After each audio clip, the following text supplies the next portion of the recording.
All right, welcome everybody to another wonderful episode of Starfinder Introduction. This time you get to experience some good old-fashioned finger wagging as I explain rules to you. Not the rules of the rule book, but the rules of the table. Now, we all just want to have fun and we all just want to play, but play presupposes rules. In order to play together, you have to agree upon the rules. It's not fun to play with people who don't play by the rules. Even children kind of understand this basically. If you try and cheat them at a game, they will get upset. If you want to play together, but one person's playing checkers and one person's playing chess, they can't play. That means we need to agree upon certain expectations at the table as to what play means, what's acceptable, and what's not acceptable. It really is nothing too complicated. The first rule is always just respect. Respect for the other players, respect for me, respect for yourself, respect for the game and the story. The more you put into this, the more you will get out of it. And if you create issues with other players, if you're not respectful towards them, then the game as a whole is going to suffer. You're going to have a bad time and you're going to have played yourself, essentially. So respect is important, not just for its own sake, but because it's a necessary part of us doing anything together as people. We're all here as friends. We should treat each other that way. This means don't do things like interrupt one another, don't insult one another, listen to people when they tell you things. If somebody is playing or role playing in a way that you think is weird or not optimal, remember that it's their decision and you wouldn't want other people to tell you how to play your character. So let's just accept one another, recognize that we're all here to have fun, and we're all going to do that in our own way, but we can work together. Having fun, well, that is the second rule. This is supposed to be fun. If we're not having fun, then something's wrong, and we can talk about that. I'm totally open always to discussions about any issues in the game, as long as they're brought up in a respectful manner. I want everybody to be having a good time. And anything that we can do to have a good time, I think that's what we should be doing. The third rule is to listen to me. I'm the dungeon master, the game master, whatever you want to call me. I'm the one who has to keep the story going, both by holding the group together and keeping it committed, and also creating the world in which the story is occurring. It's my responsibility to keep us focused, to keep things moving smoothly, and not to make the games all bogged down in discussions about whether this rule means this or that. As the dungeon master, it's my prerogative to just run the table my way. And that means if I tell you a rule works this way or that some outcome occurred, then that means that that is what happened. Trying to argue with me about it is just going to slow down the game for everybody else, and you will get fewer opportunities to do cool, fun stuff because you're busy trying to win an argument about something that didn't work out the way you wanted it to work out. I made this the third rule after respect and after fun because I am not the king of either of those things. I don't have the final word on what is the right way to have a good time, on how we should treat other people. I'm open to listen. I make mistakes and I want to know when I do and apologize for them.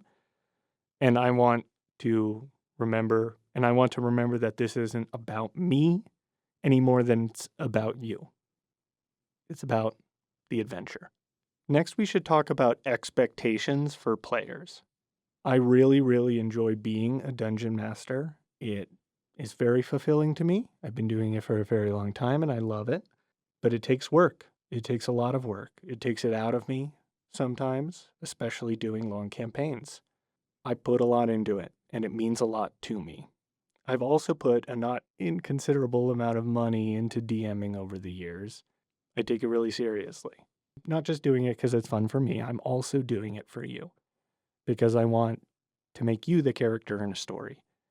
In order to make that work, I need you as a player to be committed to the game. And the first place that starts is being punctual. I joke sometimes about D&D time, how I will tell people to be there a half hour earlier than I really want them because nobody comes on time. We shouldn't play that way, especially for a long-term campaign. It is totally normal to spend the first part of a game with people getting snacks and chatting and sitting down. But if we agree to meet at 6:30, 6:30 should not be the time when you are thinking about getting dinner and hoping that you'll be there by 7 and then you'll show up with food and yada yada. We should be ready to play all at the same time. We all made an effort to be there, and part of being respectful to one another is to be there on time for them too, so that people aren't waiting for one person over and over again. Now, of course, people are going to be late. I expect that. I'm going to be late sometimes. Happens to everybody. If it's a consistent problem with someone, then we'll talk about it and see what we need to do. If you want to have a good time while we're playing, it's really important that you pay attention. Pay attention to the other players, pay attention to me, pay attention to the game, pay attention to your character sheet. Don't zone out, don't pull your phone out and start playing games. Try to stay locked in. Try to pay attention to what's going on. If you're having a hard time with paying attention or with following what's going on, then talk to me. There are lots of things that we can do to make it easier to find alternative ways to help you stay involved in the game. I know that I have ADHD, and sometimes if I don't have things to do with my hands, it's very difficult for me to focus. So please pay attention when you're at the table. It's totally expected that people are going to kind of zone out every once in a while, but if we consistently are coming to your turn and you don't know where people are in combat, or if you're not paying attention while people are role playing and then you don't know what the characters are doing, and it's a consistent problem, then we'll talk about it. We'll figure something out. Part of what will help you pay attention is if you know how to play your character. What I mean by play your character is you should know what your character's capable of, and you should know how you can do it. In a long-term campaign, I can't be throwing you hints as to what abilities might be the best to use or which weapon you should use in a situation. You should understand your character's place in combat, their place in the party, and how you can help, what abilities you have access to, and how they work. Once again, these are not absolutes. You can ask me questions about rules. You can ask me questions about your character sheet. That is totally fine. If we have a consistent situation where you're not aware of what modifiers you should be using for skill checks or attacks, then just like everything else, we're going to talk about it. We're going to figure it out. Once you have your head wrapped around your character sheet, it won't be an issue. So 1 or 2 games, and you will be very locked in when it comes to the rules. Next, let's talk about boundaries in terms of storytelling. Everybody has different ideas about what is or is not acceptable in a story or in a role-playing game or something like that.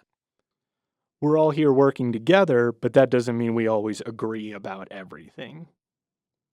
For the sake of the game, it's best to just keep things PG-13.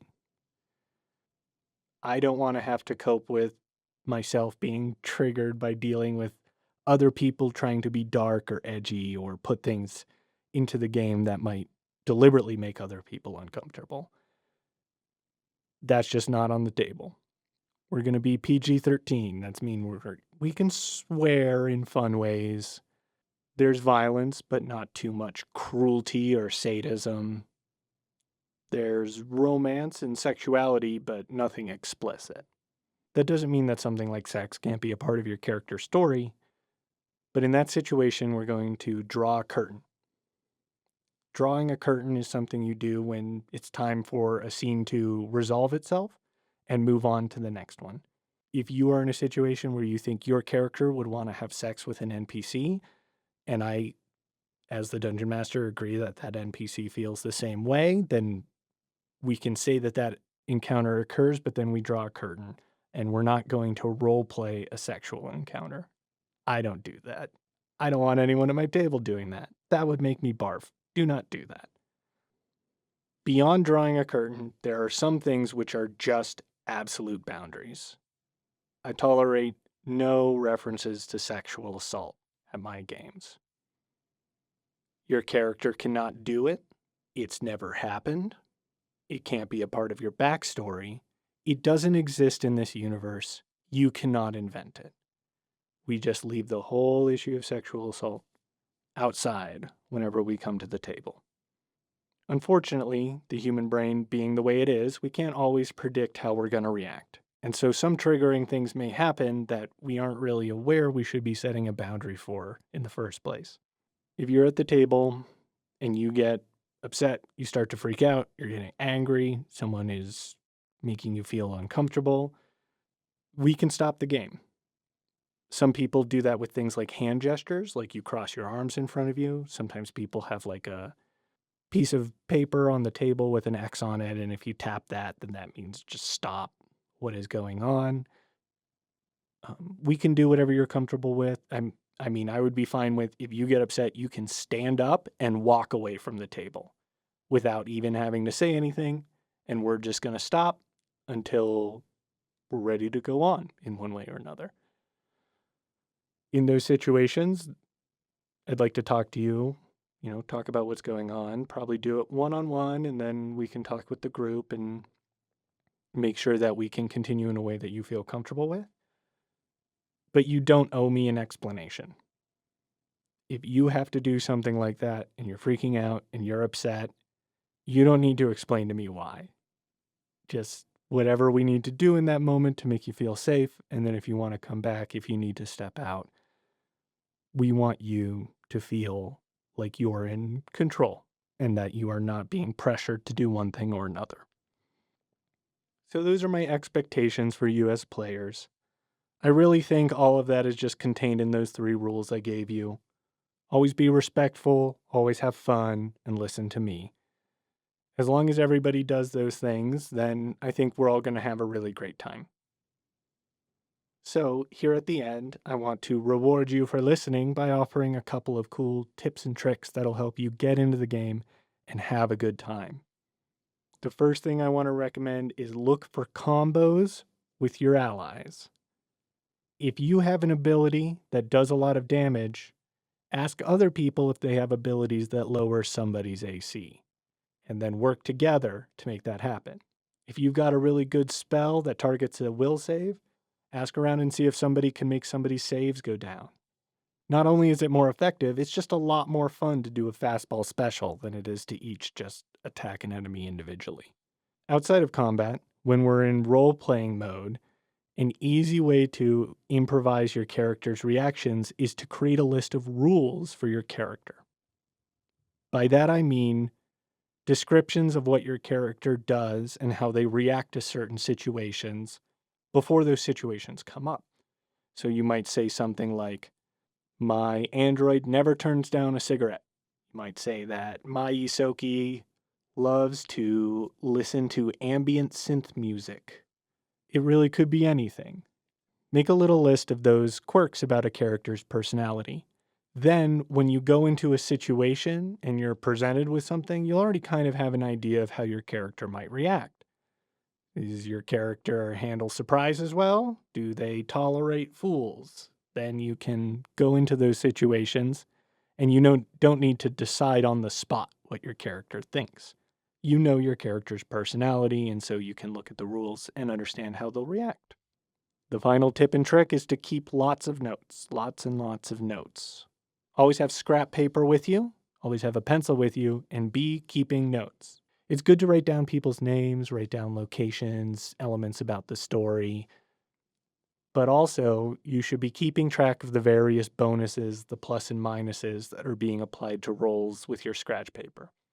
It's a lot easier to remember what you should be adding to each die when you just have it all written out and ready to go. And then you can write it out however makes sense to you, whatever fits your style, so that you'll remember what you need to do. I really learned how to play Pathfinder just by writing out extensive notes about how everything worked and where all the numbers came from. The better you can understand that, the more fun you'll have, and the more fun I'll have, and the more fun everyone will have, and the better the story will be. I'm really excited to play. I hope you feel the same way. Starfinder Second Edition is awesome, and this is going to be great. So keep it sleazy, be excellent to each other, and we will be started soon.